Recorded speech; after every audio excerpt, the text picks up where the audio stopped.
نحمده ونصلي على رسوله الكريم اما بعد فاعوذ بالله من الشيطان الرجيم بسم الله الرحمن الرحيم رب اشرح لي صدري ويسر لي امري واحلل عقدة من لساني يفقهوا قولي۔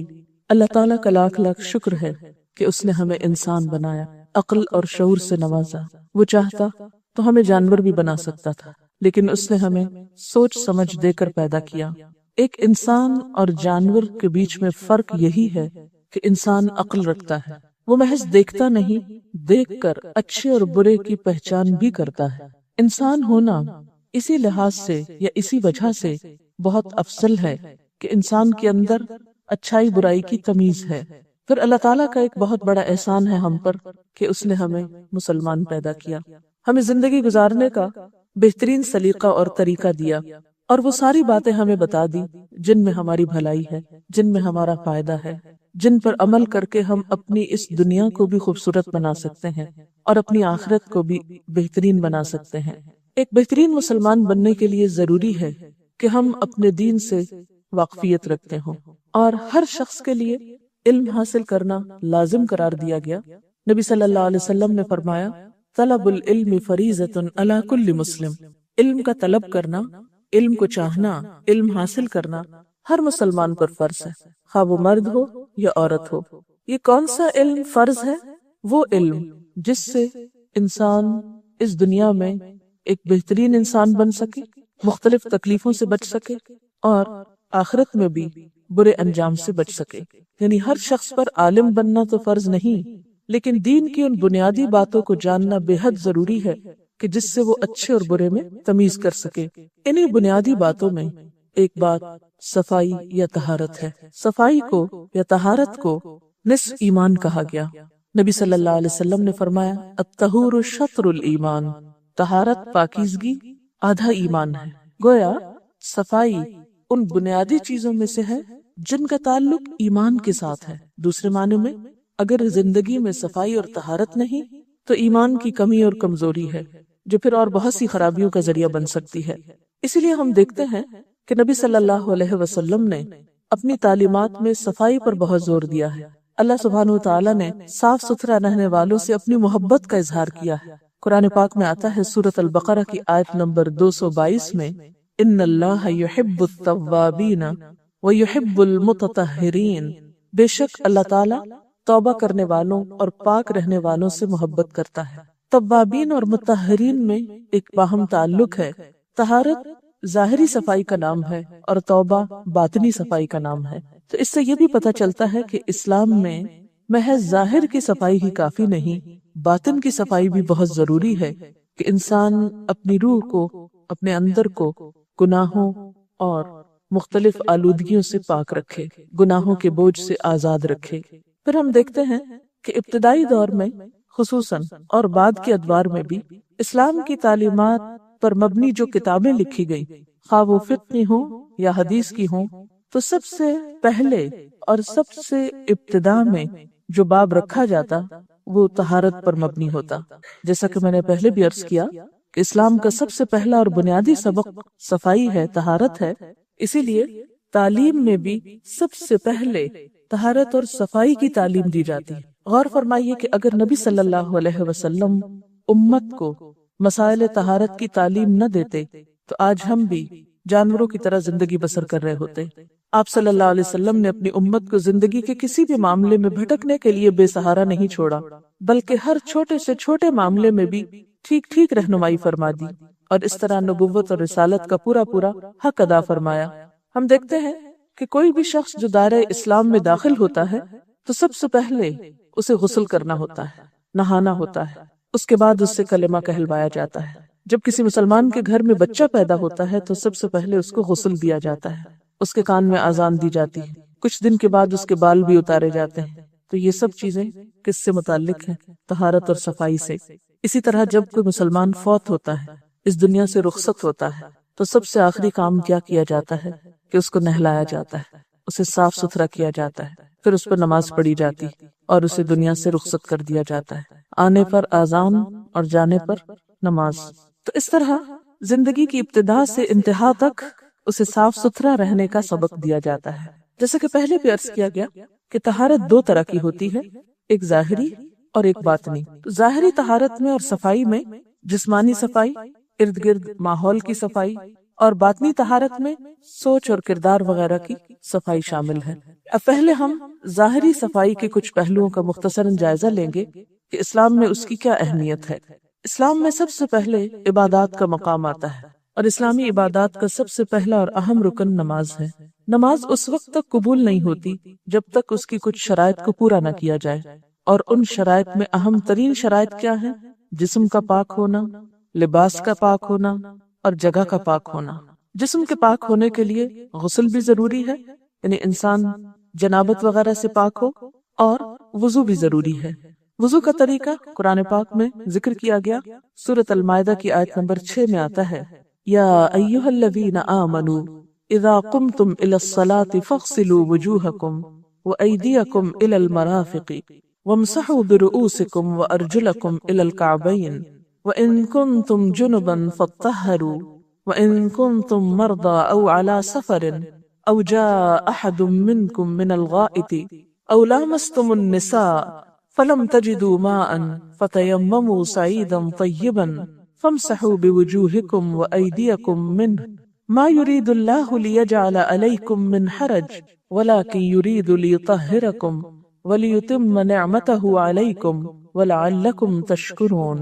اے ایمان والو، جب تم نماز کے لیے اٹھو تو اپنے منہ کو اور اپنے ہاتھوں کو کوہنیوں سمیت دھو لو، اپنے سروں کا مسح کرو اور اپنے پاؤں کو ٹخنوں سمیت دھو لو، اور اگر تم جنابت کی حالت میں ہو تو غسل کرو۔ ہاں، اگر تم بیمار ہو یا سفر کی حالت میں ہو، یا تم میں سے کوئی حاجت ضروری سے فارغ ہو کر آیا ہو، یا تم عورتوں سے ملے ہو اور تمہیں پانی نہ ملے، تو پاک مٹی سے تیمم کر لو، اسے اپنے چہروں پر اور ہاتھوں پر مل لو۔ اللہ تعالیٰ تم پر کسی قسم کی تنگی نہیں ڈالنا چاہتا، بلکہ اس کا ارادہ تمہیں پاک کرنے کا ہے اور تمہیں اپنی بھرپور نعمت دینے کا، تاکہ تم شکر ادا کرتے رہو۔ تو یہ ایک جامع آیت ہے جس سے ہمیں بنیادی جسمانی صفائی اور طہارت کا حکم ملتا ہے۔ اللہ تعالیٰ کی نعمت سے یہاں کیا مراد ہے؟ ایک تو انسان کو ملنے والی عقل، اور دوسرا انسان کے لیے اللہ کا دین۔ گویا ہمارا دین ہمیں عقل استعمال کر کے دین کے ان اصولوں اور طریقوں پر عمل کرنا سکھاتا ہے جس سے ہم دنیا میں پاکیزگی کے ساتھ رہ سکیں اور اللہ تعالیٰ کا قرب حاصل کر سکیں، کیونکہ گندے اور نجس لوگ اللہ تعالیٰ کے قریب نہیں ہو سکتے۔ حدیث پاک میں آتا ہے کہ مدینہ منورہ کے قریب بستی قباء کے لوگ نماز کے لیے طہارت کا بہت اہتمام کرتے تھے، جس پر اللہ تعالیٰ نے قرآن پاک میں ان کی تعریف فرمائی، فیہ رجال یحبون ان یتطہروا واللہ یحب المتطہرین، سورۃ التوبہ آیت نمبر 108۔ اس میں یعنی اس بستی میں، بستی قباء میں ایسے لوگ ہیں جو خوب پاک ہونے کو پسند کرتے ہیں، اور اللہ تعالیٰ پاک رہنے والوں سے محبت کرتا ہے۔ اس سے ہم بخوبی اندازہ لگا سکتے ہیں کہ اللہ تعالیٰ کو کیسے لوگ پسند ہیں، وہ لوگ جو صاف ستھرے رہتے ہوں۔ تو گویا جو شخص یہ چاہتا ہو کہ اپنے رب کی نگاہوں میں، خالق کائنات کی نگاہوں میں پسندیدہ ہو جائے، تو پھر اس کے لیے کیا ضروری ہے کہ وہ صاف ستھرا رہے، ورنہ انسان خواہ کتنا بھی ذکر کرتا رہے اور کتنا بھی نیک بننے کی کوشش کرے، اگر وہ جسمانی طور پر صاف ستھرا نہیں، پاک نہیں، تو باقی کوششوں کا کچھ زیادہ فائدہ نہ ہوگا۔ نبی صلی اللہ علیہ وسلم نے فرمایا، لا تقبل صلاۃ بغیر طہور۔ صحیح مسلم کی اس روایت کا مطلب یہ ہے کہ طہارت کے بغیر نماز قبول نہیں کی جاتی۔ ایک اور جگہ پر فرمایا، مفتاح الصلاۃ الطہور، نماز کی چابی طہارت ہے، یعنی نماز پڑھی اس وقت جا سکتی ہے، قبول اس وقت ہوتی ہے جب انسان صاف ستھرا ہوتا ہے۔ اگر کوئی شخص پاک نہیں، صاف نہیں، تو جتنے چاہے سجدے کرے، جتنا چاہے لمبا قیام کرے، جتنا چاہے رکوع میں کھڑا رہے، چاہے گھنٹہ بھر نماز پڑھتا رہے، اس کی نماز قبول ہی نہیں، وہ محض ایک ذکر ہوگا لیکن ریچول ادا نہ ہوگا۔ نماز کے لیے پاکیزگی حاصل کرنے کا طریقہ وضو ہے۔ حضرت عبداللہ سنابحی کہتے ہیں کہ نبی صلی اللہ علیہ وسلم نے فرمایا، جب مومن آدمی وضو کے لیے کلی کرتا ہے تو اس کے منہ کے گناہ معاف ہو جاتے ہیں، صغیرہ گناہ۔ جب ناک صاف کرتا ہے تو ناک کے گناہ معاف ہوتے ہیں، جب چہرہ دھوتا ہے تو چہرے کے گناہ معاف ہوتے ہیں، حتیٰ کہ آنکھوں کی پلکوں کے گناہ بھی معاف ہو جاتے ہیں۔ پلکوں کا گناہ کیا ہو سکتا؟ کسی کی طرف اشارہ کر دینا، جیسے عام طور پہ آنکھ مارنا کہتے، کسی کا مذاق اڑانے کے لیے یا کسی کو زج کرنے کے لیے، پھر جب ہاتھ دھوتا ہے تو ہاتھ کے گناہ معاف ہو جاتے ہیں، حتیٰ کہ ناخنوں کے نیچے سے بھی گناہ مٹ جاتے ہیں، اور جب آدمی سر کا مسح کرتا ہے تو سر کے گناہ معاف ہو جاتے ہیں، حتیٰ کہ کانوں کے گناہ بھی مٹ جاتے ہیں۔ جب پاؤں دھوتا ہے تو پاؤں کے گناہ معاف ہو جاتے ہیں، حتیٰ کہ پاؤں کے ناخنوں سے بھی گناہ نکل جاتے ہیں۔ آدمی مسجد کی طرف آتا ہے اور نماز پڑھتا ہے تو یہ سارے اعمال اس کی نیکی میں اضافے کا سبب بنتے ہیں۔ گویا وضو کرنا صرف ظاہری جلد اور سکن کو دھونا ہی نہیں، صرف ظاہری نجاست کو صاف کرنا ہی نہیں، اور صرف اس سے مٹی اور میل کچیل ہی نہیں دھلتی، بلکہ انسان کے گناہ بھی مٹتے ہیں۔ تو گویا اسلام میں صفائی اور طہارت کا تصور کیا ہے کہ صرف ظاہر ہی کو پاک نہیں کرو بلکہ اس کے ساتھ ساتھ گناہوں کو بھی دھوتے جاؤ۔ حضرت ابو ہریرہ رضی اللہ تعالیٰ عنہ سے روایت ہے کہ نبی صلی اللہ علیہ وسلم نے فرمایا، کیا میں تمہیں ایسا عمل نہ بتاؤں جس سے اللہ تعالیٰ خطائیں مٹا دیتا ہے اور درجے بلند کرتا ہے؟ صحابہ نے عرض کیا، کیوں نہیں یا رسول اللہ صلی اللہ علیہ وسلم، ضرور بتائیے۔ آپ نے فرمایا، مشقتوں کے باوجود کامل وضو کرنا، یعنی مشکل وقت میں اچھی طرح وضو کرنا، مسجدوں کی طرف کثرت سے قدم اٹھانا، نماز کے بعد نماز کا انتظار کرنا، بس یہی رباط ہے، یہی رباط ہے۔ نبی صلی اللہ علیہ وسلم نے فرمایا، اگر تم میں سے کسی کے دروازے پر ایک نہر بہتی ہو اور وہ دن میں 5 مرتبہ اس میں نہائے تو کیا اس کے جسم پر کچھ بھی میل کچیل باقی رہ جائے گا؟ صحابہ نے عرض کیا کہ ایسا نہیں ہو سکتا کہ کوئی میل کچیل باقی رہے۔ تو آپ نے فرمایا، نماز بھی اسی طرح انسان کو گناہوں سے پاک کر دیتی ہے، اللہ تعالیٰ اس کے ذریعے گناہ مٹا دیتا ہے۔ تو جس طرح دن میں 5 مرتبہ انسان جسم دھوئے اور وہ صاف ستھرا بن جائے، اسی طرح نماز انسان کو اندرونی طور پر صاف ستھرا کر دیتی ہے۔ نماز کے لیے مسواک کرنا بہت پسندیدہ ہے، کیونکہ اس سے منہ میں پیدا ہونے والی بدبو اور بسان دور ہو جاتی ہے، اور عبادت میں ذکر الہی میں زیادہ لطف آتا ہے، کیونکہ منہ کی اسمیل سے ویسے بھی فرشتے دور ہو جاتے ہیں۔ تو جب منہ پاک صاف ہوگا تو اس وقت جو ذکر ہوگا وہ زیادہ قبول ہوگا، اور خود بھی انسان اس کا اثر زیادہ بہتر طور پر محسوس کرتا ہے اور دل کی خوشی کا سبب بھی بنتا ہے۔ نبی صلی اللہ علیہ وسلم نے فرمایا، السواک مطہرۃ للفم مرضاۃ للرب، مسواک منہ کی پاکیزگی اور رب کی رضامندی کا ذریعہ ہے، یعنی دانت صاف کرنا۔ اور اسلام میں مسواک کا تصور محض دانتوں کی صفائی نہیں، بلکہ نبی صلی اللہ علیہ وسلم کے مسواک کا طریقہ یہ ہوتا تھا کہ وہ اپنی زبان کو اور حلق کو بھی صاف کرتے تھے، یعنی تمام آلائشوں سے منہ کو پاک کرتے تھے۔ ایک اور حدیث میں آتا ہے، لولا اشق علی امتی او علی الناس لامرتهم بالسواک مع كل صلاۃ، اگر میری امت یا لوگوں پر یہ بات گراں نہ ہوتی تو میں انہیں ضرور یہ حکم دیتا کہ وہ ہر نماز کے ساتھ مسواک کریں۔ اسی طرح ایک اور روایت میں آتا ہے کہ مسواک کے ذریعے کیے جانے والے وضو کے بعد جو نماز پڑھی جائے اس کا اجر کئی گنا زیادہ ہوتا ہے بنسبت اس نماز کے جو بغیر مسواک کے وضو کے ساتھ پڑھی جاتی ہے۔ نبی صلی اللہ علیہ وسلم کا معمول تھا کہ وہ ہر نماز کے ساتھ مسواک کیا کرتے تھے۔ حضرت عائشہ رضی اللہ تعالیٰ عنہ فرماتی ہیں کہ آپ صلی اللہ علیہ وسلم جب سو کر اٹھتے تو پہلا کام مسواک کرنا ہوتا، اٹھتے ہی مسواک کرتے۔ جب بھی گھر سے باہر تشریف لے جاتے تو مسواک کرتے، یعنی گھر سے نکلنے سے پہلے منہ کی صفائی۔ جب گھر واپس تشریف لاتے تو پہلا کام مسواک کرنا ہوتا، حتیٰ کہ جب آپ دنیا سے رخصت ہو رہے تھے تو حیات طیبہ کا آخری عمل بھی مسواک کرنا تھا۔ تو اس سے آپ اندازہ لگائے کہ آپ صلی اللہ علیہ وسلم اس معاملے میں کس قدر کانشیس تھے۔ پھر اسی طرح عبادت کی جگہ کا پاک ہونا، یعنی مسجد کو پاک صاف رکھنا، یا وہ جگہ جہاں آپ نماز پڑھ رہے ہیں یا عبادت کر رہے ہیں، اس کے بارے میں سورۃ البقرہ کی آیت نمبر 125 میں آتا ہے، وَأَهِدْنَا إِلَىٰ إِبْرَاهِيمَ وَإِسْمَاعِيلَ أَن طَهِّرَا بَيْتِيَ لِلطَّائِفِينَ وَالْعَاكِفِينَ وَالرُّكَّعِ السُّجُودِ، اور ہم نے ابراہیم علیہ السلام اور اسماعیل علیہ السلام سے عہد لیا کہ تم میرے گھر کو طواف کرنے والوں اور رکوع اور سجدہ کرنے والوں کے لیے پاک اور صاف رکھو۔ تو گویا اللہ تعالیٰ نے اپنے انبیاء کو حکم دیا کہ وہ اللہ کے گھر کو پاک رکھیں۔ عام طور پر یہ سمجھا جاتا ہے کہ صفائی کرنا شاید کوئی کمتر درجے کا کام ہے، لیکن اسلام میں یہ ایک بہت ہی عظیم خدمت ہے، اور یہ خدمت اللہ تعالیٰ نے اپنے انبیاء سے لی۔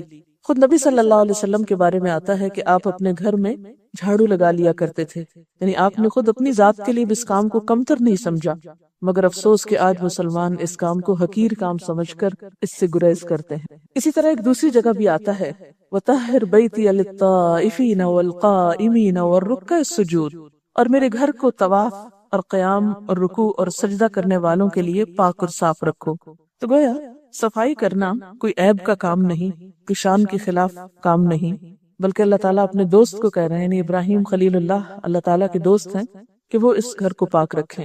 اس کے بارے میں چند ایک احادیث آپ کے سامنے رکھوں گی۔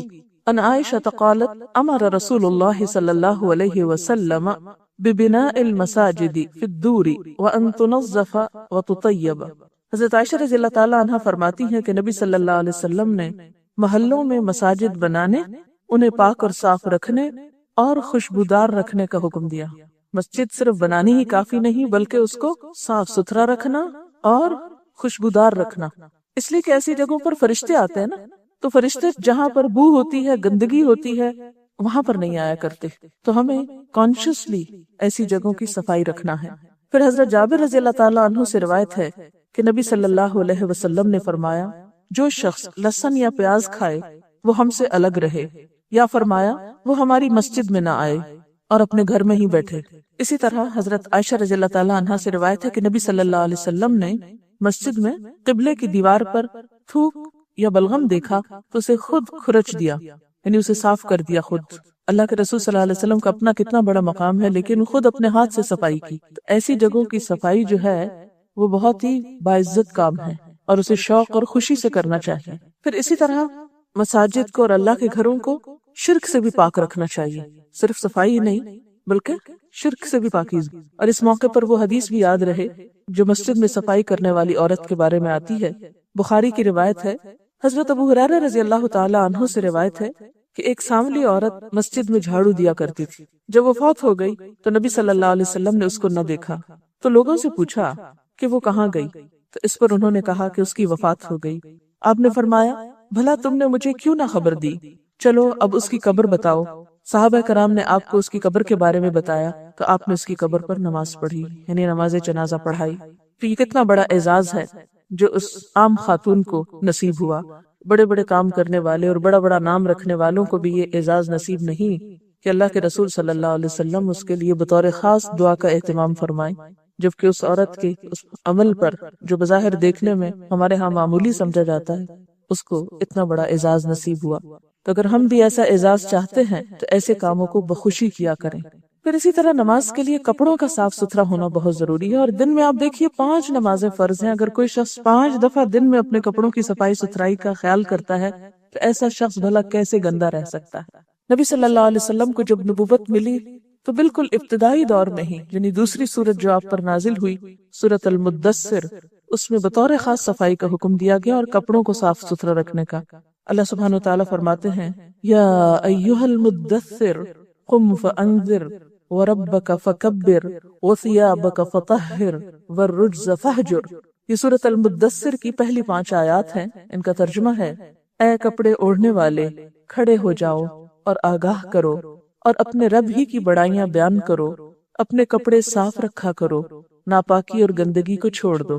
تو گویا نبوت کے کام کی ابتدا میں جو تعلیم آپ کو دی گئی وہ کیا تھی؟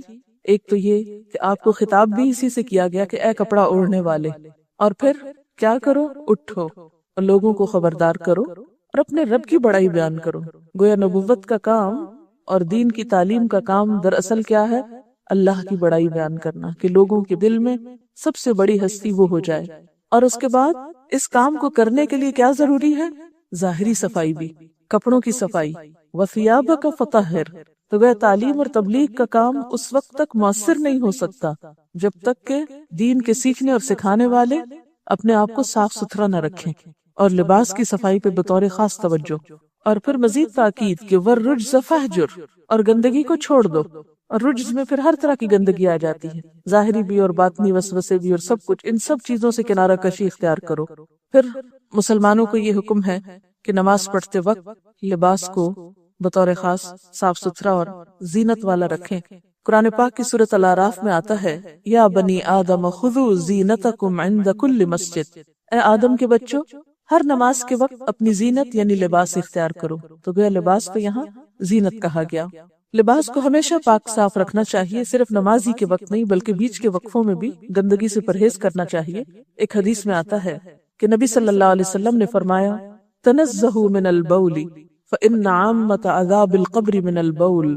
دارقطنی کی یہ روایت ہے جس کا مطلب ہے پیشاب سے بچو، یعنی پیشاب کی چھینٹوں سے یا صحیح طور پر استنجا نہ کر کے، کسی بھی نجاست سے بچو، کیونکہ قبر میں عذاب پیشاب سے نہ بچنے کی وجہ سے ہوتا ہے. یعنی اگر چینٹوں وغیرہ سے نہیں بچیں گے تو کپڑے ناپاک ہوں گے، کپڑے ناپاک ہوں گے تو نماز نہیں ہوگی، عبادت قبول نہیں ہوگی، جسم بھی ناپاک ہوگا تو پھر ناپاک انسان اس کے لیے پھر انجام کیا ہے؟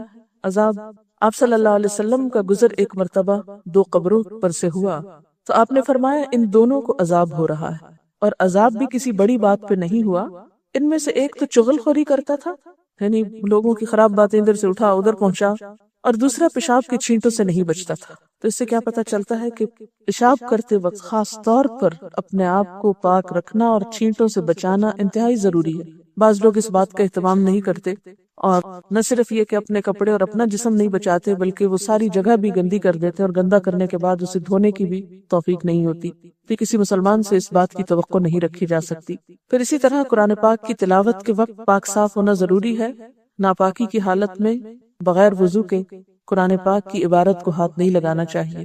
اگر کبھی کسی مجبوری کے تحت ہاتھ لگانا بھی ہو تو کسی کپڑے کے ساتھ پکڑ کر یا کسی چیز کی آڑ میں آیات کو ہاتھ لگانا چاہیے، اس کے بغیر نہیں.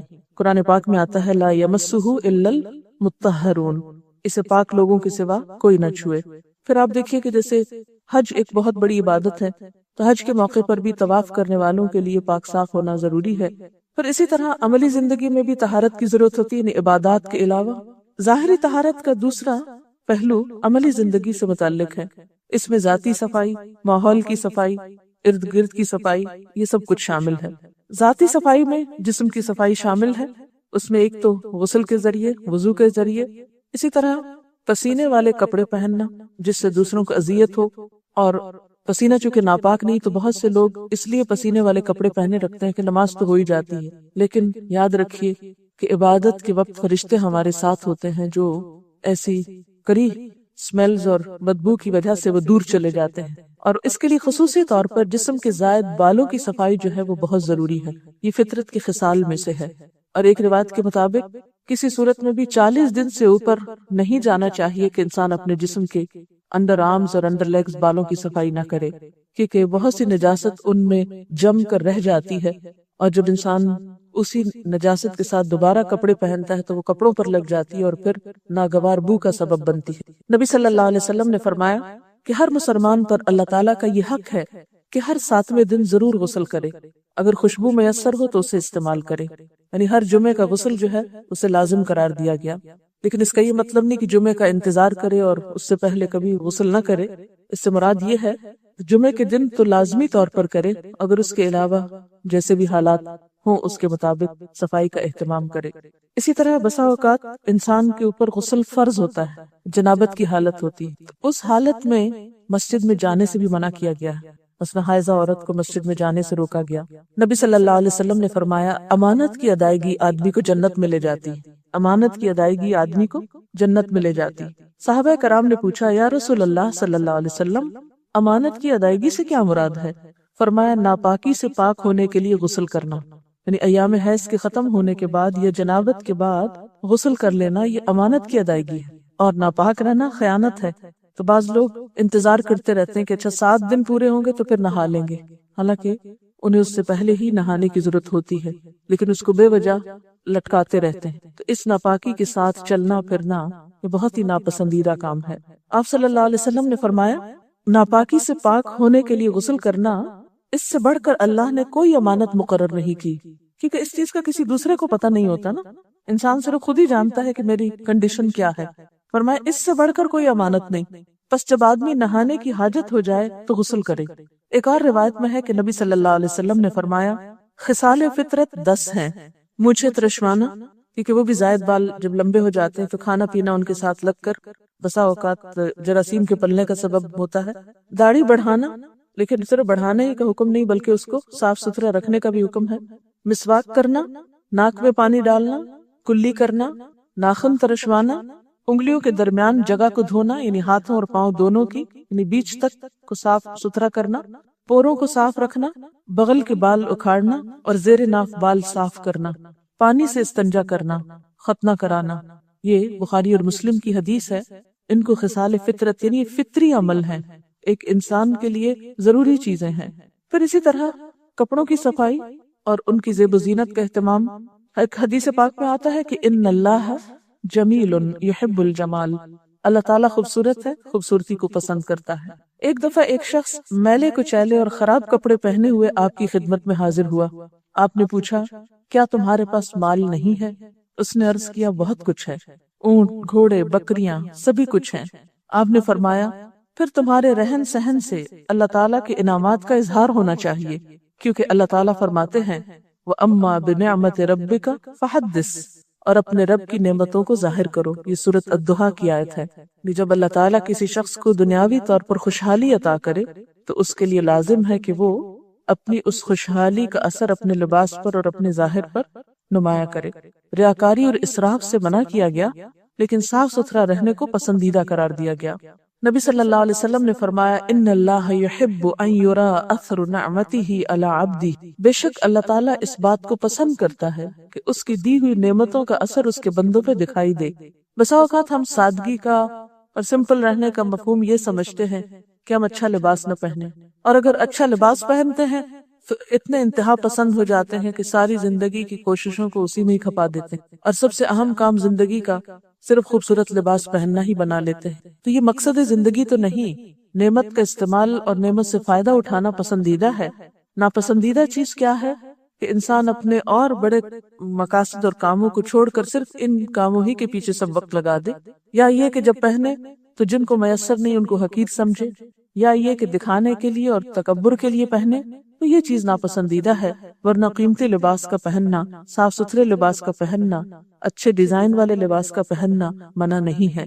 پھر اسی طرح جسمانی صفائی کے لیے نبی صلی اللہ علیہ وسلم نے فرمایا تنظفوا فإن الاسلام نظیف، صفائی اور پاکیزگی رکھو کیونکہ اسلام صاف ستھرا ہے.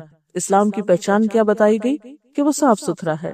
جسمانی صفائی میں بالوں کی صفائی بھی بہت ضروری ہے. نبی صلی اللہ علیہ وسلم نے فرمایا من کان لہ شعر فلیکرمہ، جس شخص کے بال ہوں اسے چاہیے کہ انہیں سنوارے. یعنی بالوں میں کنگھی کرنا یہ بھی اسلام کی تعلیمات میں سے ایک تعلیم ہے. روایات میں آتا ہے کہ ایک صحابی بکھرے ہوئے بالوں کے ساتھ حاضر خدمت ہوئے. نبی صلی اللہ علیہ وسلم نے ناپسندیدگی کا اظہار کیا، تکبر محسوس کیا اور اسے بال سنوارنے کا حکم دیا. جب وہ دوبارہ حاضر خدمت ہوا تو آپ نے فرمایا پراگندہ بال شیطانی فعل ہے، یعنی یہ شیطان کا کام ہے کہ انسان اپنے بال بکھیر کے رکھے یا ان کو سنوارے نہیں.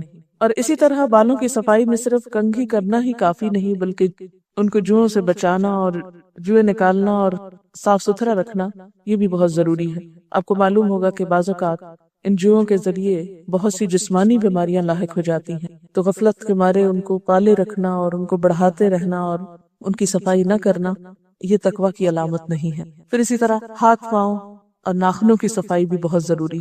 ہاتھوں کی صفائی میں خاص طور پر ناخن اور ان کا کاٹ کر رکھنا اور ان کے اندر سے گندگی اور نجاست کو دور کرنا بہت ضروری ہے. بسا اوقات خوبصورتی کی علامت کیا سمجھا جاتا ہے؟ ناخن بڑھانا. حالانکہ بڑے ہوئے ناخن جو ہیں وہ جانوروں کے ہوتے ہیں. آپ نے دیکھا ہوگا کہ ان کے پنجے آگے سے بڑھے ہوئے ہوتے ہیں، شکاری جانور جو ہیں.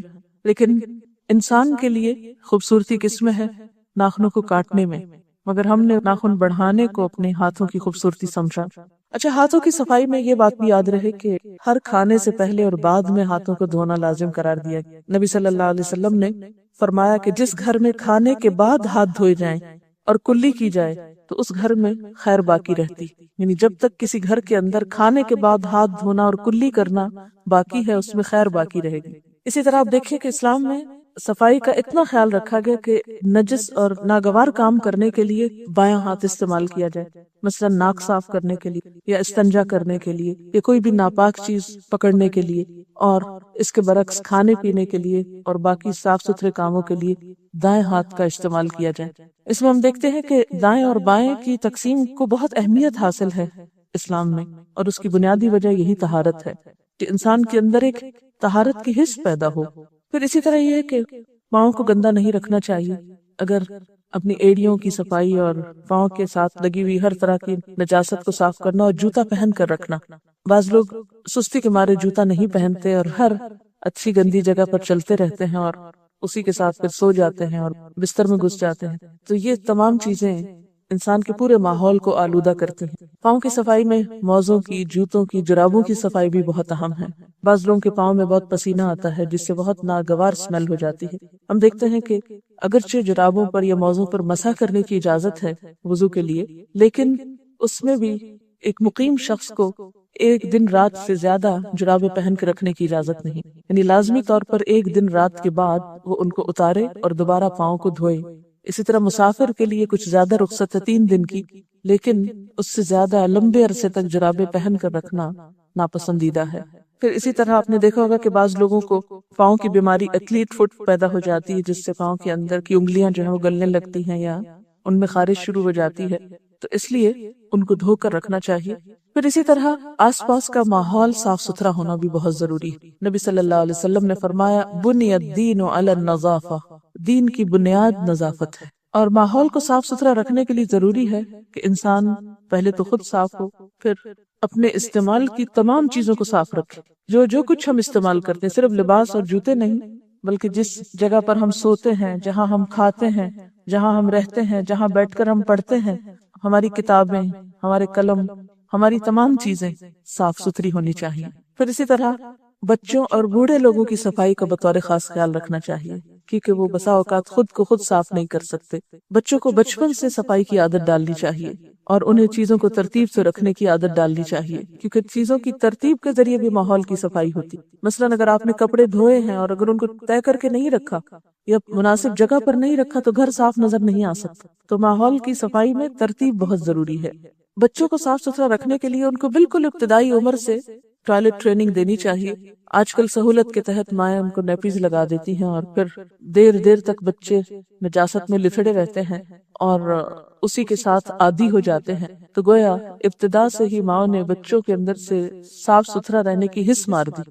اس سے بھی بہت سی نجاست جو ہے وہ پھیلتی ہے اور بہت سی بیماریوں کا سبب بھی بنتی ہے۔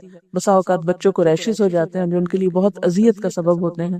تو اس میں اگر بچوں کو شروع سے ہی ٹریننگ دے دی جائے تو اس میں بہت سہولت پیدا ہو جاتی ہے اور بچوں کو پھر آئندہ بستر پہ پیشاب کرنے کی عادت نہیں رہتی۔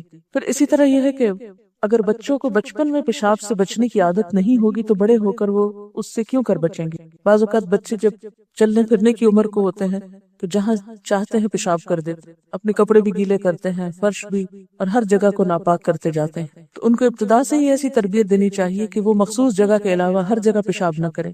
پھر اسی طرح خصوصاً لڑکوں کو تربیت دینے کی ضرورت ہے کہ وہ کھڑے ہو کر پیشاب نہ کریں۔ نبی صلی اللہ علیہ وسلم نے اس سے منع فرمایا، اور پیشاب کرتے ہوئے اس کی چھینٹوں کو ادھر ادھر سارے ٹوائلٹ میں نہیں پھینکے تاکہ پورا ماحول صاف ستھرا رہے۔ نبی صلی اللہ علیہ وسلم نے فرمایا اتقوا البول فإنه اول ما يحاسب به العبد في القبر، پیشاب سے بچتے رہو کیونکہ قبر میں سب سے پہلے بندے کا حساب اسی پیشاب کے بارے میں کیا جائے گا۔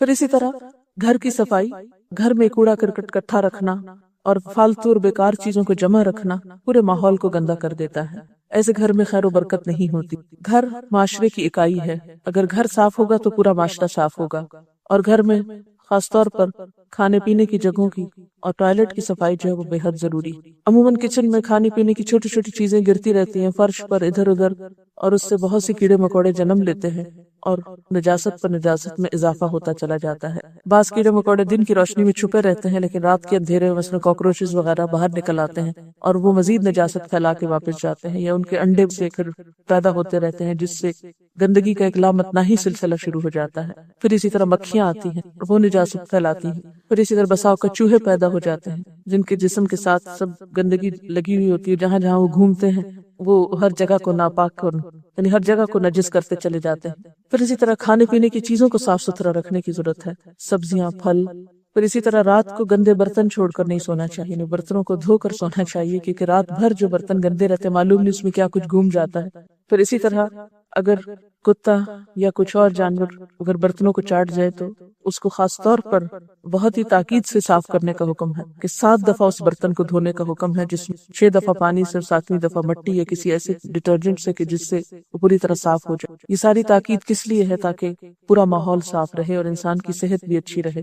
اسی طرح بسا اوقات برتن دھوئے تو جاتے ہیں لیکن اس میں چکنائی چھوڑ دی جاتی یا صابن چھوڑ دیا جاتا ہے یا ڈٹرجنٹ جس سے بھی وہ دھوئے جاتے ہیں، اور صرف کھنگال کے ان کو رکھ دیا جاتا ہے، تو اس سے کیا ہوتا ہے کہ دوبارہ جب اس برتن کو استعمال کرتے ہیں تو اس وقت تک اس میں جراثیم فلرش کر چکے ہوتے ہیں اور پھر وہ دوبارہ غذا کے ساتھ اندر چلے جاتے ہیں۔ پھر اسی طرح جس جگہ پر برتن دھوئے جاتے ہیں واش بیسن، بہت سے لوگ برتن تو صاف کر لیتے ہیں، جس جگہ پہ برتن دھوئے جاتے ہیں وہ جگہ صاف نہیں کرتے اور پھر اس میں برتن جمع کرتے رہتے ہیں، اور بسا اوقات دھونے کے لیے ایک ہی چیز برتنوں اور واش بیسن کو اور ایون فرش کو صاف کرنے کے لیے استعمال کر لی جاتی ہے، جس سے طہارت کا مقصد ختم ہو کر رہ جاتا ہے۔ سعید بن مسیب سے روایت ہے کہ نبی صلی اللہ علیہ وسلم نے فرمایا، اللہ تعالیٰ پاک ہے، پاکیزگی کو پسند کرتا ہے، ستھرا ہے، ستھرائی کو محبوب جانتا ہے، کریم ہے، کرم کو اچھا سمجھتا ہے، سخی ہے، سخاوت کو مرغوب جانتا ہے، لہٰذا تم اپنے گھروں کے صحنوں کو صاف ستھرا رکھو، کورٹ یارڈ باہر کا علاقہ بھی صاف ستھرا رکھو، اور گھر کو صاف رکھنے کے لیے ضروری ہے کہ گلی بازار بھی صاف ہوں، ورنہ باہر کی ساری گندگی پاؤں کے ساتھ اور ہوا کے ساتھ اڑ کر گھروں کے اندر آئے گی۔ بہت سے لوگوں کو یہ دیکھا گیا ہے کہ وہ اپنا گھر صاف کر کے سارا کوڑا گلی میں پھینک دیتے ہیں، اور بہت سے سمجھدار لوگ ایسا کرتے ہوئے پائے گئے ہیں، تو اس سے ہم مکمل صفائی نہیں کر رہے بلکہ گندگی کو مزید پھیلا رہے ہیں۔ بعض اوقات کوڑا وغیرہ اس طرح ڈال دیا جاتا ہے کہ اس میں بہت سے جانور گھومتے پھرتے رہتے ہیں، بعض اوقات ان اٹینڈڈ چھوڑ دیا جاتا ہے یا پلاسٹک کے لفافوں میں ڈال کے رکھ دیا جاتا ہے، بلیاں آتی ہیں، کتے آتے ہیں، ان کو پھاڑ کے وہ سب کوڑا پھیلا کے چلے جاتے ہیں۔ تو کوڑا کرکٹ کو بھی ایسی جگہ پر رکھنا چاہیے کہ جس سے وہ جانوروں کی پہنچ سے باہر ہو اور مزید گندگی نہ پھیلے۔ مسلمان کی تو تعریف ہی یہ کی گئی ہے کہ المسلم من سلم المسلمون من لسانہ ویدہ، مسلمان وہ ہے جس کے ہاتھ اور زبان سے دوسرے مسلمان محفوظ رہیں۔ اسی طرح راستوں میں کوڑا پھینکنا اور خاص طور پر رفع حاجت کرنا سخت ناپسندیدہ ہے۔ نبی صلی اللہ علیہ وسلم نے اس پر بہت سخت الفاظ فرمائے ہیں۔ فرمایا، لوگوں لعنت کے 2 کاموں سے بچو۔ صحابہ کرام نے عرض کیا، اے اللہ کے رسول صلی اللہ علیہ وسلم، لعنت کے 2 کام کون سے ہیں؟ فرمایا، لوگوں کی گزرگاہ پر رفع حاجت کرنا، اور نمبر 2 سایہ دار جگہ پر رفع حاجت کرنا، یعنی درختوں کے نیچے اور راستوں میں بیٹھ کر، یعنی گلیوں بازاروں میں جہاں جی چاہا پیشاب کر دیا، یہ لعنت کے کاموں میں سے بتایا گیا۔ اس سے کیا ہوتا ہے؟ راستہ متعفن ہو جاتا ہے، گزرنے والوں کو سخت اذیت ہوتی ہے۔ پھر اسی طرح یعنی ذاتی صفائی، پھر گھر کی صفائی، پھر گلی محلے کی صفائی، اور اس کے بعد پبلک پلیسز کی صفائی کا خیال رکھنا بھی بہت ضروری ہے، یعنی جہاں بہت سارے لوگ اکٹھے ہوں۔ بعض اوقات ہم اپنے آپ کو تو بہت صاف رکھتے ہیں، نہا دھو کر رہتے ہیں، اپنا گھر بھی بہت اچھا رکھتے ہیں، اپنے گھر کے باہر کا ایریا بھی صاف رکھتے ہیں، لیکن وہ جگہ جہاں ہم بہت سے لوگ مل کر ان سے فائدہ اٹھاتے ہیں ان کی صفائی کا خیال نہیں رکھتے، اور ہر ایک اپنی ذمہ داری نہیں سمجھتا بلکہ اپنی ذمہ داری دوسرے پر ڈال دیتا ہے۔ مثلاً ہسپتال، اسکول، پارک، یہ تمام چیزیں بھی صاف ستھرا رکھنا ایک مسلمان کی ذمہ داری ہے۔ بہت سے لوگ ہسپتال میں جا کر شفایاب ہونے کی بجائے الٹا اور بیمار ہو جاتے ہیں۔ ہم نے دیکھا ہوگا کہ بہت سے لوگ ہیپیٹائٹس وغیرہ کے مریض کس طرح ہو جاتے ہیں کہ گندی سرنجز ان کو لگ جاتی ہیں، یا سوئیاں یا نیڈلز ایسی استعمال کی جاتی ہیں جو پہلے سے ہی آلودہ ہوتی ہیں جراثیم وغیرہ سے۔ ایک مریض کا انجیکشن دوسرے کو لگا دیا جاتا ہے بغیر صاف کیے۔ اسی طرح بسا اوقات ڈاکٹرز ہاتھ دھوئے بغیر ایک مریض کو دیکھتے ہیں اور ہاتھ دھوئے بغیر دوسرے مریض کو دیکھ لیتے ہیں، تو ایک کے جراثیم دوسرے کو لگ جاتے ہیں، کیونکہ مریض کے اندر ریزسٹنس کم ہوتی ہے، وہ جلد جراثیم کو کیچ کرتا ہے، اس طرح صحت کی بجائے مزید بیماری لے کر گھر سے لوٹتا ہے۔ بسا اوقات دیکھنے میں یہ بھی آیا کہ ہمارے اسکولوں اور تعلیمی اداروں کی حالت ناگفتہ ہوتی ہے۔ کمروں میں، کلاس رومز میں جالے لٹک رہے ہیں، دیواروں پہ لکھا ہوا ہے، ٹوائلٹس میں لکھا ہوا ہے، گندی باتیں لکھی ہوئی ملتی ہیں۔ یہ سب چیزیں اخلاقی پستی کی علامت ہوتی ہیں، ان چیزوں سے پرہیز کرنا چاہیے۔ نبی صلی اللہ علیہ وسلم نے فرمایا، النظافۃ تدعو الی الایمان، صفائی ستھرائی ایمان کو دعوت دیتی ہے، یعنی صاف رہنا ایمان کو دعوت دیتا ہے۔ ہمارے بہت سے اچھے کاموں سے پیچھے رہنے کی وجہ ایمان کی کمزوری ہوتی، تو ایمان کو مضبوط کرنے کے لیے پہلا کام کیا ہے کہ صفائی کا خیال رکھا جائے۔ پھر اسی طرح پبلک پلیسز پر جا بجا اشتہار چسپاں کر دینا، دیواروں پہ بیہودہ کلمات لکھنا، یا کسی کے گھر کے باہر ان کی اجازت کے بغیر نعرے اور اشتہار لکھ دینا، یہ بھی ناپسندیدہ چیزوں میں سے ہے۔ پھر اسی طرح کھانے پینے کے بعد مثلاً اگر کوئی چپس کھایا ہے یا ٹافی کھائی ہے تو اس کا چھلکا اٹھا کے باہر، بس میں بیٹھے ہیں تو باہر سڑک پہ پھینک دیا، چل رہے ہیں تو راستے میں پھینک دیا، چلتے چلتے کھانے سے بھی منع کیا گیا کیونکہ اس میں بھی کچھ کھایا اور کچھ نیچے گرا تو رزق کی بے حرمتی بھی ہوتی ہے۔ پھر اسی طرح ماحول کو صاف ستھرا رکھنے کے لیے درخت اور پودے لگانا بھی انتہائی ضروری ہے، اور پودے لگانے کو صدقہ جاریہ کا کام بتایا گیا۔ اسی طرح درختوں کو کاٹنے سے منع کیا گیا۔ ظاہری صفائی اور ماحول کی خوبصورتی کا اثر انسان کی سوچ اور اس کی طبیعت اور مزاج پر ہوتا ہے، انسان کی کریٹیوٹی اور اس کی قوت عمل میں اضافہ ہوتا ہے۔ اس لیے پورے ماحول کو صاف ستھرا رکھنا بہت ضروری ہے، اور اس میں خاص طور پر گاڑیوں کے دھوئیں وغیرہ کو کنٹرول کرنا بھی ضروری ہے، کیونکہ ہمارے ہاں بہت سی بیماریاں صرف اس وجہ سے ہیں کہ گاڑیوں کا دھواں جو بہت نقصان دہ ہے وہ ہمارے لنگز کو متاثر کر رہا ہے، اور بہت سی الرجیز اس سے پیدا ہو رہی ہیں۔ تو مسلمان کس کو کہتے ہیں؟ کہ جس کے ہاتھ اور زبان سے دوسرے مسلمان محفوظ رہیں۔ تو ہمیں اس طرح جینا ہے کہ دوسرے لوگوں کو ہم اپنی اذیت سے بچائیں۔ پھر اسی طرح باطنی طہارت جو ہے وہ بھی بہت ضروری ہے۔ اسلام میں صرف ظاہر کی اہمیت نہیں جب تک کہ انسان کا اندر پاک و صاف نہیں۔ روحانی پاکیزگی کے لیے ضروری ہے کہ انسان کی خیالات بھی پاکیزہ ہوں، اس کی سوچ اچھی ہو، اس کی نیت اچھی ہو، بلکہ انما الاعمال بالنیات کہا گیا کہ ہر اچھے عمل کی جو بنیاد ہے وہ نیت پر ہے۔ اچھا عمل وہی ہے جس کے پیچھے نیت اچھی ہے، سوچ اچھی ہے، جذبہ اچھا ہے۔ ریاکاری سے بچنے کے لیے کہا گیا۔ ہر اچھا کام اللہ تعالیٰ کی خوشی کے لیے کیا جانا چاہیے، نہ کہ کسی پر احسان کرتے ہوئے۔ پھر اسی طرح انسانوں کے بارے میں گمان اچھا ہونا چاہیے۔ دوسروں کے بارے میں بدگمان رہنا اور بدگمانی کرنا ایک ناپسندیدہ عمل ہے۔ قرآن پاک میں اللہ تعالیٰ فرماتے ہیں اجتنبوا کثیرا من الظن، بہت زیادہ گمان کرنے سے بچو، فإن بعض الظن اسم، کیونکہ بعض گمان گناہ ہوتے ہیں، یعنی سوچ بھی بسا اوقات گناہ میں لکھی جاتی۔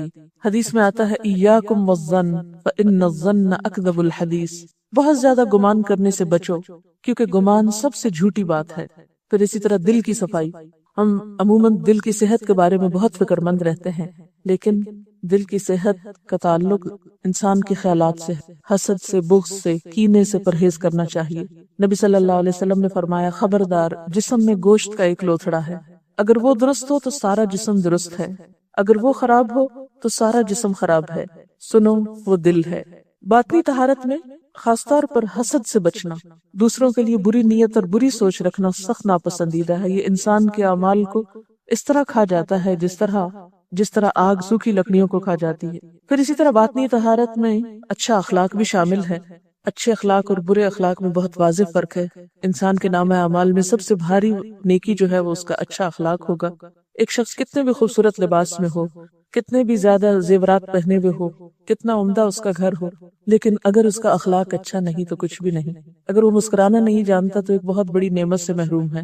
اگر وہ اچھی طرح کسی سے گفتگو کرنا نہیں جانتا، قولوا للناس حسنا پر عمل نہیں کرتا، تو وہ ایک بہت بڑے خیر سے محروم ہے۔ تو اس لیے جسمانی صفائی کے ساتھ، اچھے لباس کے ساتھ انسان کا اچھی گفتگو والا ہونا اور اچھے اخلاق والا ہونا بھی بے حد ضروری ہے۔ زبان کی نجاست کیا ہے؟ کسی کو تانا دینا، کسی کو طنز کرنا، ٹونٹ کرنا، کسی کی تضحیق کرنا، کسی کو ستانا، غیبت کرنا، جھوٹ بولنا۔ جھوٹ بولنے کے بارے میں تو یہاں تک فرمایا گیا ہے کہ ایک شخص جب جھوٹ بولتا ہے تو فرشتہ اس کے منہ کے بو کی وجہ سے کئی میل دور چلا جاتا ہے۔ یعنی گندگی محض سانس کی گندگی نہیں ہے، اس کی اسمیل ہی نہیں، بلکہ جھوٹ کی بھی ایک گندگی ہے اور اس کی بھی ایک بو ہے۔ پھر اسی طرح انسان کے عقیدے کی درستگی بہت ضروری ہے۔ ہر طرح کے شرک سے اور اللہ تعالیٰ کے بارے میں برے گمان سے بچنا ضروری ہے۔ پھر اسی طرح کردار کی درستگی، کاروباری زندگی ہو یا دفتری زندگی، کسی بھی حیثیت میں انسان ہو اپنے کردار اور اپنے اخلاق کے اوپر نظر رکھے۔ پھر اسی طرح ازدواجی زندگی میں پاکیزگی کا ہونا بہت ضروری ہے۔ اب دیکھیے کہ ایڈز کی بیماری اسی وجہ سے پھیلی ہے کہ اس میں عورت اور مرد کے درمیان تعلقات کسی حد میں نہیں رہے اور پاکیزگی پر مبنی نہیں رہے۔ نکاح کو پاکیزگی حاصل کرنے کا ذریعہ بنایا گیا، اور جنت میں جانے والوں کی خوبی بھی کیا ہے کہ وہ پاکیزہ لوگ ہوں۔ قرآن پاک میں سب سے پہلے جو جنت کی عورتوں کی خوبصورتی اور خوبی بیان کی گئی وہ کیا ہے؟ وَلَهُمْ فِيهَا أَزْوَاجٌ مُطَهَّرَةٌ، ان کے لیے اس میں پاکیزہ بیویاں ہوں گی۔ تو گویا اسلام انسان کو پیدائش سے لے کر موت تک زندگی کے ہر مرحلے پر صفائی اور ستھرائی کا سبق دیتا ہے۔ تو اللہ تعالیٰ سے دعا ہے کہ وہ ہمیں اخلاق اور کردار کی پاکیزگی اور جسمانی، روحانی صفائی ستھرائی اور ماحول کی صفائی ستھرائی میں بہترین بنائے۔ وآخر دعوانا ان الحمد للہ رب العالمین۔ سوال ہے اگر استنجا کر کے پہلے غسل کر لیں اور آخر میں وضو کر لیں تو کیا قبول ہوگا؟ ہوگا۔ یعنی اگر کسی نے استنجا کر کے نہانا شروع کر دیا تو اس کے بعد اینڈ میں سب نہا لیا اور وضو کر رہے ہیں تو کر لیجئے، کوئی حرج نہیں۔ کیا صرف کلی کرنا اور ناک میں پانی ڈالنا کافی ہے؟ کافی ہے، کیونکہ باقی حصہ کیا ہوگا؟ نہانے میں دھل جائے گا۔ لیکن اگر آپ نماز پڑھنا چاہتے ہیں اس کے بعد تو وضو کر لیجئے۔ سوال یہ ہے کہ بچوں نے بیڈ کے میٹرس پر نجاست وغیرہ بکھیر دی تو کیا میٹرس کو دھونا ہے؟ یہ تو پاسبل نہیں، کیا اس کو بدل دیں کیونکہ نیا لینا مشکل ہے؟ بتائیے کیا کریں گے؟ جب آپ کو پتا ہے آپ کے بچے چھوٹے ہیں اور وہ ایسا کام کر سکتے ہیں تو آپ میٹرس کے اوپر ایسے غلاف کیوں نہیں چڑھا کے رکھتے کہ جس کو بوقت ضرورت اتارا جائے؟ ایک سوال یہ ہے کہ جو لوگ مریض ہوتے ہیں اور ان کا پیشاب قطرہ قطرہ نکلتا رہتا ہے، اس کو عربی میں کہتے ہیں سلسل البول، یعنی مسلسل پیشاب آتا رہتا ہے، یہ ایک خاص بیماری کا نام ہے، تو اس کو معذور قرار دیا، معذور کے احکام کے، جس کو کوئی مجبوری ہو، یعنی ایکسپشنل کیسز، تو اس صورت میں وہ جان بوجھ کے تو نہیں کر رہا یا کوتاہی نہیں کر رہا، تو اس میں یہ ہے کہ نماز پڑھنے کے وقت جب شروع کرے نماز تو وہ پاک کپڑا پہن لے، یعنی کپڑا تبدیل کر لے، اور اگر نماز کے دوران بھی کچھ اس کے آؤٹ آف کنٹرول ہے، کوئی ایسی بیماری ہے، تو ایک وضو کے ساتھ اپنی نماز جو ہے وہ مکمل کر لے، اور اگلے نماز کے لیے تازہ وضو بھی کر لے، یعنی طہارت دوبارہ کر لے اور کپڑا پھر بدل لے، یہ اس کا حکم ہے۔ اور دوسرا یہ کہ جو بچے بستر پر پیشاب کر دیتے تو اس میں یہ ہے کہ اگر تو بہت چھوٹا بچہ ہے تو صرف چھینٹے ڈال دینا اپنے کپڑوں پر کافی ہے، لیکن اگر بڑا ہو جائے تو پھر یہ کہ جب وہ صبح اٹھے، یعنی یہ بھی ایک بیماری ہوتی ہے، بعض بچے جو ہیں خواب میں ڈر جاتے ہیں، یہ پیشاب کر دیتے ہیں بڑے ہونے کے باوجود بھی، تو وہ صبح اٹھنے پر اپنے آپ کو پاک کر لیں نماز پڑھنے سے، اس کا عذاب قبر میں نہیں ہوگا، اس لیے کہ وہ تو ایک بیماری ہے، اور جو بیماری ہے اس پر پکڑ نہیں ہے، وہ تو انسان کی اپنے بس کی بات نہیں، پکڑ کس پر ہے کہ جان بوجھ کے انسان غفلت برتے اور صرف سستی کے مارے اپنے آپ کو پاک نہ کرے۔ یہاں ایک بات یہ بھی یاد رکھے کہ طہارت میں مبالغہ جو ہے، حد سے بڑھ جانا کسی چیز میں، اس سے بھی روکا گیا ہے۔ سوال ہے اگر سر کے اوپر کپڑا نہ ہو تو وضو ہو جاتا ہے، اور اگر کھانا بھی بغیر ڈھکے سر کھایا جائے تو کیا گناہ ہے؟ بے ادبی ہے، یعنی ایک انفارمل وے میں کھانا، لیکن گناہ نہیں۔ سر کے اوپر کپڑا نہ ہو تو وضو ہو جاتا ہے۔ کیا وضو کرتے وقت باتیں کر سکتے؟ حرام نہیں ہے لیکن درست بھی نہیں، ادب کے خلاف۔ جب ہمارے وضو میں خشوع نہیں ہوگا، توجہ نہیں ہوگی، تو نماز میں لطف نہیں آئے گا۔ آپ تجربہ کر کے دیکھ لیجئے، ایک وضو کیجئے توجہ سے اللہ کو یاد کرتے ہوئے، نماز کا سوچتے ہوئے، اور ایک کیجئے باتیں کرتے ہوئے، اور پھر نماز پہ کھڑے ہوئیے، آپ اپنے دل کی کیفیت میں واضح فرق پائیں گے۔ اچھا، اس کا یہ مطلب بھی نہیں ہے کہ اگر آپ وضو کر رہے ہیں اور اتنے میں بچہ آ کے کوئی چیز پوچھتا ہے کہ اماں فلاں چیز کہاں رکھی، تو آپ اشارے سے کہیں نہیں پتا، تو یہ درست نہیں ہے۔ ایسا بھی دین کو سخت نہ بنائیں، چھوٹی موٹی بات ضرورت کی کر لیں، لیکن بے وجہ گپ شپ، جیسے بچے شروع ہوتے ہیں تو لگے رہتے ہیں باتیں آدھا آدھا گھنٹہ، پانی بھی کھیلتے رہتے ہیں اور وضو بھی ہوتا رہتا ہے، تو یہ چیز روکنی چاہیے۔ سوال یہ ہے کلمہ طیبہ پڑھنا نہاتے وقت، یہ ہمارے یہاں ایک عام رواج، اور عموماً یہ تصور پایا جاتا ہے کہ جب تک نہانے کے بعد یا نہاتے وقت شاید کلمہ طیبہ نہ پڑھا جائے، اس وقت تک انسان پاک نہیں ہوتا، اور خصوصاً اگر ناپاکی سے نہانا ہو۔ ایسی کوئی بھی چیز سنت میں موجود نہیں ہے۔ طہارت نیت کے ساتھ ہے، نہ کہ زبان سے کچھ لفظ بولنے کے ساتھ۔ کلمہ طیبہ سے جو پاکی حاصل ہوتی ہے وہ دل کی ہے، نہ کہ جسم کی۔ جسم کی پاکیزگی کے لیے پانی ہے، مٹی ہے۔ سوال یہ ہے ٹوائلٹ کے اندر اللہ کے نام کو نہیں لے جانا چاہیے، کوئی لکھی چیز کو، تو جو لوگ وہاں پر اخبار اور رسالے پڑھتے ہیں ان کے بارے میں کیا خیال؟ ایسا نہیں کرنا چاہیے، اور یہ علم کی بے حرمتی ہے۔ نجاست والی جگہیں ایسی ہیں کہ جن سے جلد از جلد فارغ ہو جانا چاہیے، کیونکہ یہ سب چیزیں بھی عادت سے متعلق ہیں۔